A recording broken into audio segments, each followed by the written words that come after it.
Dele.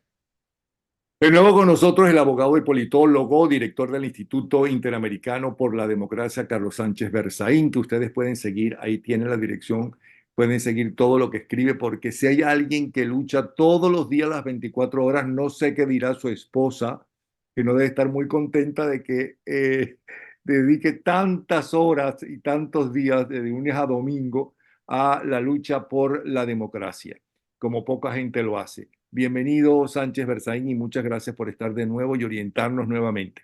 Muchas gracias, Napoleón, a sus órdenes. Un saludo a usted y a toda su audiencia en las Américas. Bueno, lo más reciente que he leído suyo empieza así: la inconsistencia democrática de los acuerdos con el crimen organizado. El crimen pacta para ganar tiempo, para sacar ventaja, para sobrevivir, no para cumplir y menos para perder el poder, lo que demuestra la dictadura de Venezuela, que rompiendo el denominado Acuerdo de Barbados comete más delitos. Así comienza su escrito. ¿Nos quiere ampliar esta afirmación? Bueno, se trata de que cuando uno negocia tiene que primero entender quién es la otra parte.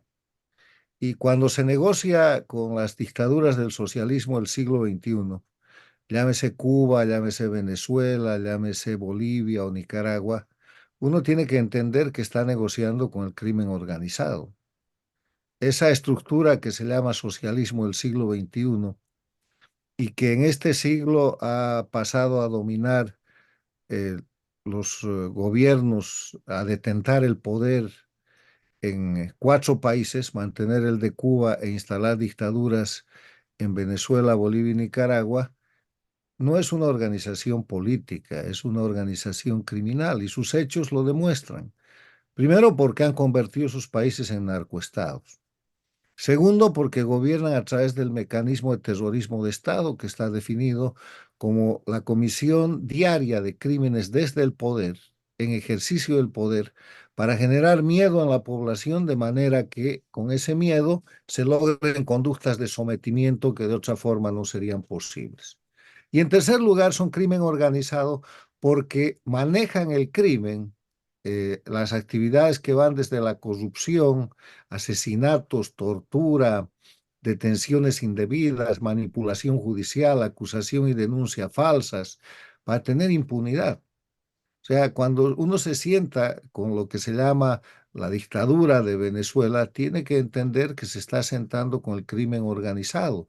Y ahí viene el elemento de análisis definitivo. Cuando uno negocia con el crimen, ha de saber que el crimen no negocia para ceder, negocia para ganar tiempo, negocia cuando está en una situación de aprieto para conseguir espacio, para poder acomodar sus debilidades. No negocia para ceder el poder. La dictadura cubana viene negociando 65 años y nunca ha cedido el poder.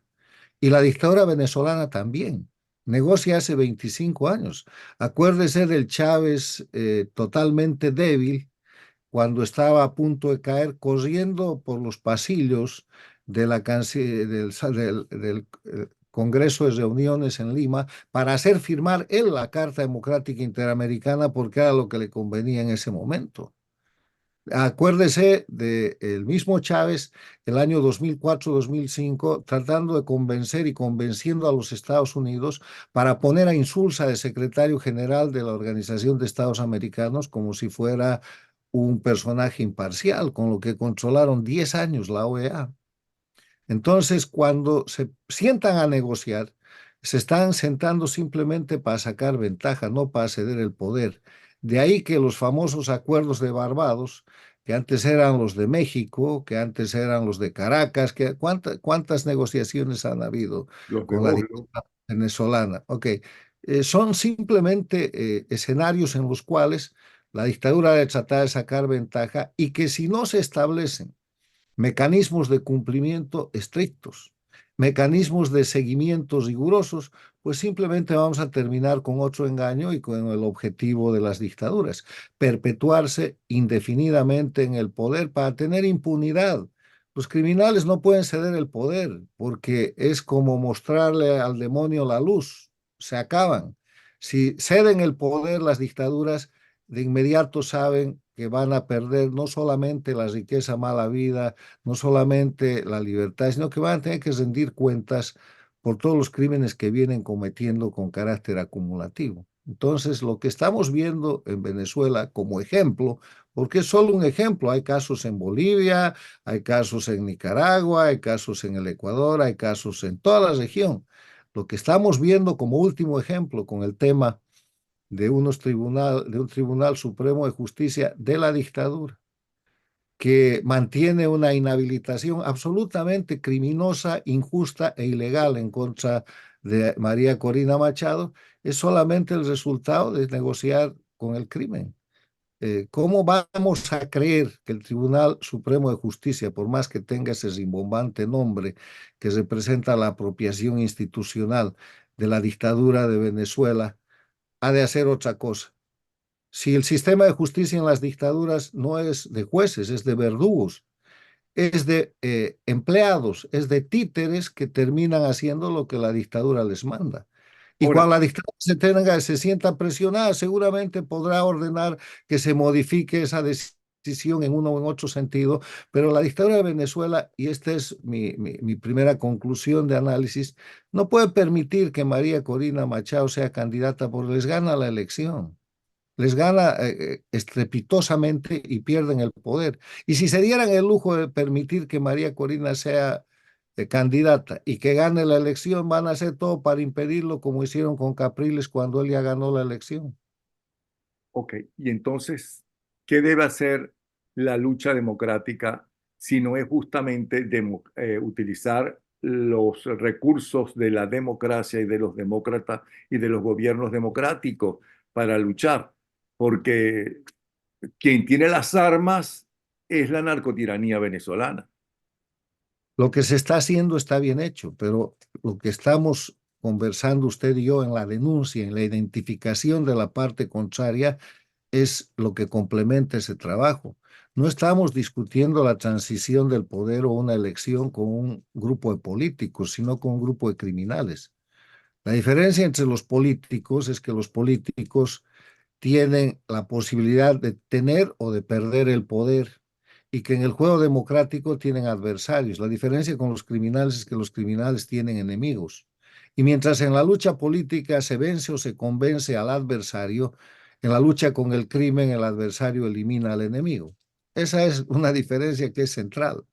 Mientras la gente democrática está en la disposición de vencer a través del voto la parte contraria, que en este caso el crimen organizado que detenta el poder en Venezuela, está dispuesta a eliminar al que considera su enemigo, como lo han hecho en Cuba, con el caso esclarecido el año pasado por la Comisión Interamericana de Derechos Humanos de Osvaldo Payá, que fue asesinado por la dictadura y fue el tema presentado como un accidente de tráfico, o como acaban de hacer en el Ecuador con Fernando Villavicencio, a quien han matado para que no llegue a ser presidente del Ecuador. O sea, identificar la naturaleza del enemigo y persistir en la lucha. Ahora, ¿qué hay que hacer en esta persistencia de la lucha?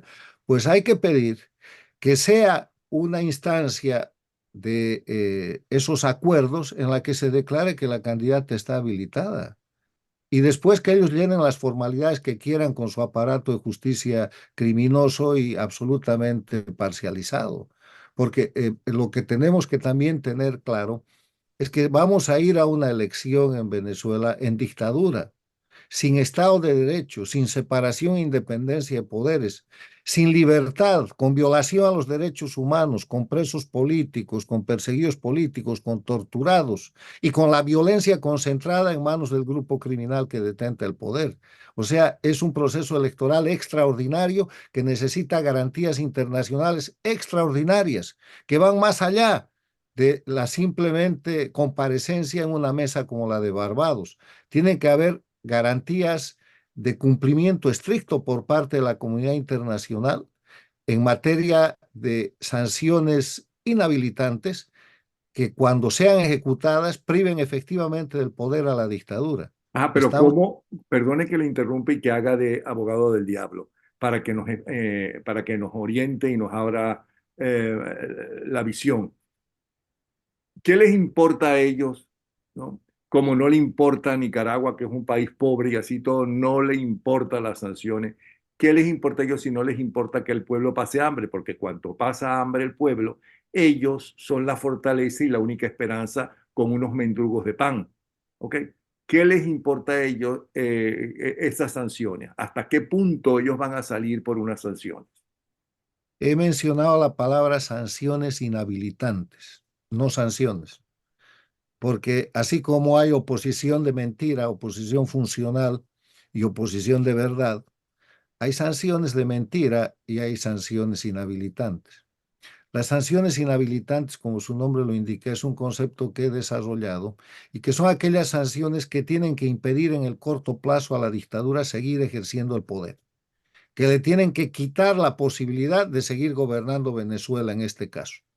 Y esas sanciones inhabilitantes pueden tomar como ejemplo el tipo de sanciones que se imponen con relación a la invasión de Rusia a Ucrania. Nunca a las dictaduras de la región se les ha impuesto un corte del SWIFT. Nunca se las ha inhabilitado como sujetos de comercio internacional. Nunca se les ha efectuado un bloqueo efectivo cuyos puertos no puedan ser operativos. Nunca se las ha sacado del sistema económico internacional. Esas son las sanciones inhabilitantes. No tiene que disparar un tiro, pero tiene que inhabilitar a la dictadura para seguir utilizando los mecanismos del intercambio internacional en el mundo globalizado para sobrevivir. Y no se trata de que los pueblos pasen hambre o no pasen hambre. Los pueblos están en el hambre, están en la miseria por efecto de la dictadura. La dictadura de Venezuela en 25 años ha convertido el país más rico de Latinoamérica en un país miserable que compite en miseria con Cuba. Entonces, no se ponga como escudo, como pretexto a los pueblos. Hay un conjunto de sanciones inhabilitantes que pueden terminar con cualquier gobierno dictatorial cuando quieran. Pero esas sanciones inhabilitantes, ¿hasta qué punto pueden lograr eso, teniendo en cuenta que hasta qué punto van a impedir que barcos rusos o barcos chinos o barcos cubanos o la misma Colombia de al lado, ¿ok? Comerse con la narcotiranía venezolana? Bueno, se verá en el plano de la ejecución, pero primero díctenlas. Nunca las han aplicado, ¿por qué las van a poner en desconfianza si no las aplican? Esa es la manera de impedir que se ejecuten sanciones de verdad. El embargo, el llamado embargo a Cuba es una mentira. Estados Unidos es el principal vendedor de pollo y de otros alimentos a Cuba y la única condición es que le paguen al contado. Pero sin embargo, la dictadura cubana tiene el discurso de argumentar que está empobrecida y en la miseria por el imperialismo norteamericano, cosa que es una falacia. Están en la miseria porque son ineptos, porque son corruptos, porque son centralistas y porque tienen un sistema concentrado en la falta de libertad. Punto. Ahora Y le en el pido tema que le hable, venezolano, lo mismo. ahora le pido que le hable a María Corina y a su gente, a la gente que tiene alrededor. ¿Qué le diría usted a María Corina? Lo primero que hay que hacer es cuidar a María Corina. María Corina es la persona que con su grupo político el año pasado ha infligido la más terrible de las derrotas al socialismo del siglo XXI en toda la región y en el mundo, con la derrota del 92,5%. Por eso, de inmediato, cuando se produce ese resultado, sale la dictadura a decir que eso era una violación a los acuerdos de Barbados, imagínense. Y la otra derrota que ha infringido María Corina es la derrota a la oposición funcional, que está tratando de ser rehabilitada con este mecanismo que ahora vemos que se pone en ejecución, tratando de hacer valer una inhabilitación que es inexistente. La oposición funcional de Venezuela ha sido borrada por el triunfo de María Corina Machado y lo que tiene que hacer la dictadura es rehabilitar su oposición funcional, porque si hay una candidata única de oposición, están perdidos. Entonces, la primera regla para María Corina es persistir y resistir. Ya Están lo en la línea, dijo, ella lo dijo están, hasta el final. están en la línea correcta. Y yo le creo, porque sabe, esa es la diferencia con anteriores liderazgos, que han sido liderazgos ambiguos, a medias. Los venezolanos tienen la suerte que tienen una mujer al mando, y eso es una garantía muy importante. Y la segunda cuestión es que tienen que accionar el sistema internacional. yo he escuchado al presidente, al expresidente Pastrana en una cantidad de entrevistas recomendarle a María Corina Machado que coja directamente la negociación con los Estados Unidos, que nombre sus negociadores en Washington y que si ella no puede o no quiere salir de Venezuela, ponga una especie de embajadores de esa campaña, de esa postulación política, tanto en Washington como en la Unión Europea y en los principales países europeos, porque ahí es donde se está jugando la influencia definitiva para el apoyo terminal, para el apoyo final que necesita Venezuela para recuperar su democracia. Le aconsejo a escuchar la opinión reiterada del expresidente Pastrana en el sentido de liderar la corriente y asumir personería internacional para tener la capacidad de negociar directamente con los gobiernos amigos. Y el otro tema muy importante. Perdone, antes del otro tema, ya Gerardo Blay dijo algo en la locución de este fin de semana acerca de María Corina y las decisiones en Barbados y las decisiones de la oposición, o que no, yo no llamaría de la oposición, de los demócratas. Bueno, el tema es que el acuerdo de Barbados se firma el 16 de octubre y María Corina gana la elección interna 4 días después. Ujú. Entonces, ahí tiene que haber también un cambio, porque la personería, ¿quién representa hoy día a la oposición venezolana, a la Venezuela libre, a la Venezuela que quiere recuperar la democracia y la libertad? Es María Corina. Y la representan el conjunto de lo que es esa oposición que ha hecho esa elección primaria. Entonces, tienen que poner gente con un mensaje claro, y el mensaje claro es que la dictadura tiene que permitir una elección libre con garantías mínimas, y que la candidatura de María Corina no depende de la dictadura. Una de las cosas importantes, por ejemplo, para avanzar en este tema, sería pedir que la organización de esa elección no la haga el tribunal o el órgano electoral de la dictadura, porque es otro grupo de marionetas de la dictadura, sino que caiga en manos de la ONU, en manos de la OEA o en manos de un sistema europeo internacional que maneje las elecciones, que vayan más allá de lo que es la observación electoral, al manejo operativo y a la dirección y certificación del proceso electoral. Porque la próxima traba, una vez que María Corina esté habilitada, que no va, yo no creo que es una cosa que va a mantenerse, la van a terminar habilitando. Cuando sea habilitada viene el fraude, viene la batalla de campo y viene la decisión de organismos que son parte de la dictadura. Cuando usted supere eso, ha ganado la elección y, digamos, se ha tenido que aceptar que María Corina ha ganado, ese es el próximo paso, viene la entrega física del poder, el tema de la calle, que fue lo que liquidó a Capriles cuando ganó la elección. Entonces, aquí hay todavía varias etapas por librar. Estamos en la primera etapa de lo que es una campaña electoral en dictadura, en la cual la dictadura hace uso de los recursos de siempre, la inhabilitación. Superar la inhabilitación, ¿cuál es el próximo paso? El órgano electoral, el fraude electoral, el padrón electoral, los registros electorales que están adulterados y manipulados. Cuando se supere ese paso, si se supera la votación misma, la votación va a estar plagada de violencia, va a estar plagada de amenazas, va a estar plagada de actos de terrorismo de Estado para impedir que los venezolanos que apoyan a María Corina y quieren la libertad vayan a votar. Aquí queda una larguísima agenda porque el adversario es el crimen organizado. Pues realmente bien interesante y más claro, imposible lo que usted le ha dicho a María Corina y a los venezolanos en general, en base a su experiencia, que no es poca.